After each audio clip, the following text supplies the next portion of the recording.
متشیلہ ہنوک کا بیٹا تھا اور لامک متشائل کا بیٹا تھا۔ آدم 930 سال کی عمر میں مرا جب لامک کی عمر 65 سال تھی۔ اسے شیت، ہنوک اور متشیلہ نے بڑی عزت کے ساتھ دفن کیا۔ اس کا جسم ایک غار میں رکھا گیا جو کہ کچھ حاکموں کے مطابق مقفیلہ کی غار تھی۔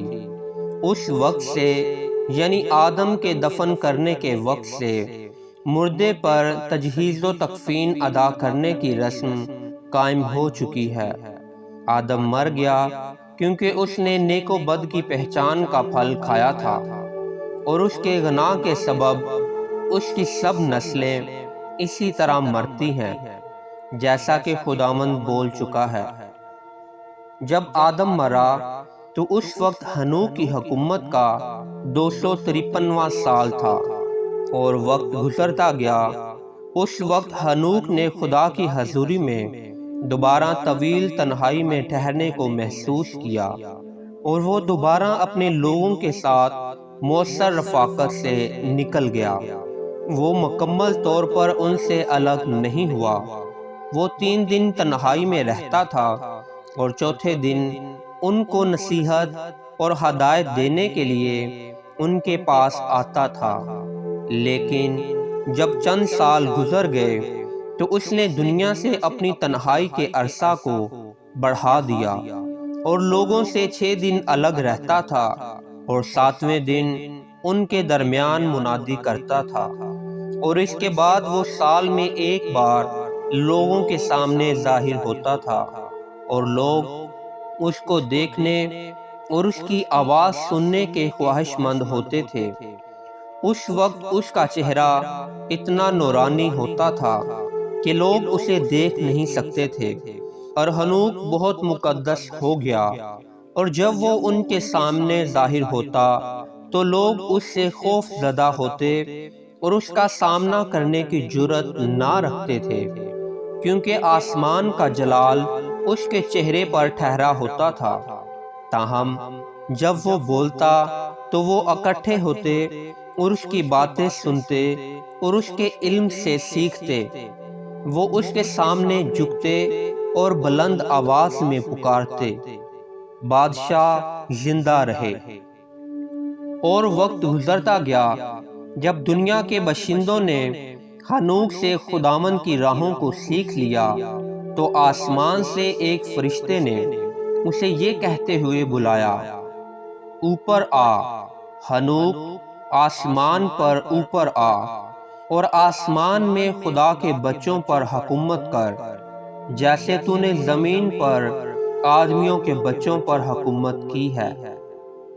تب ہنوک نے لوگوں کو اکٹھا کیا اور ان سے کہا، مجھے آسمان پر بلایا گیا ہے، لیکن میں نہیں جانتا کہ کس دن میں اوپر جاؤں گا۔ اس لیے میں جانے سے پہلے تمہیں نصیحت کرتا ہوں کہ ان باتوں کو بار بار دہرانا جو تم میرے ہونٹوں سے سن چکے ہو۔ اور ہنوک نے لوگوں کے درمیان ہم آہنگی اور امن کو قائم کیا اور ان کو ابدی زندگی کی راہ پر ڈالا۔ اور اس کے پیروکاروں نے جہاں کہیں آدمی رہتے تھے ان کے درمیان بلند آواز میں اعلان کیا کہ وہ جو زندہ رہنا چاہتا اور خداوند کی راہوں کو جاننے کی خواہش رکھتا ہے اسے ہنوک کی تلاش کرنے دو، تاکہ وہ اس سے سیکھے، اس سے پہلے کہ وہ ہمارے درمیان سے اور زمین پر سے اٹھا لیا جائے۔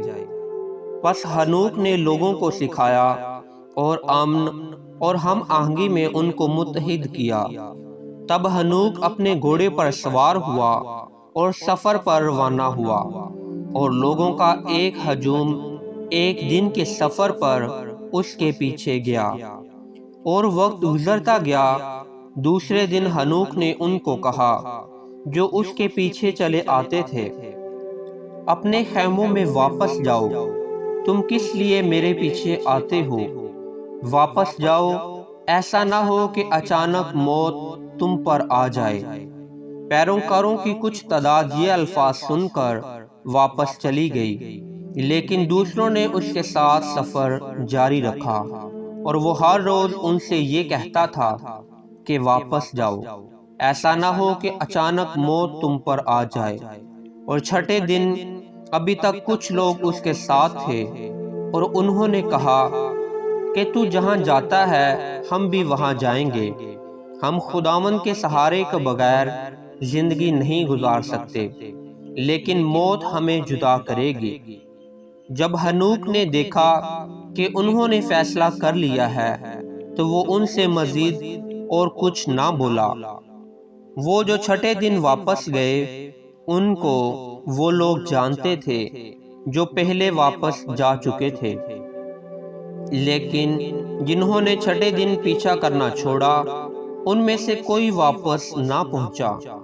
اور ساتویں دن ہنوک ایک بگولے میں آگ کے رتھ اور گھوڑوں کے ساتھ آسمان پر اٹھا لیا گیا۔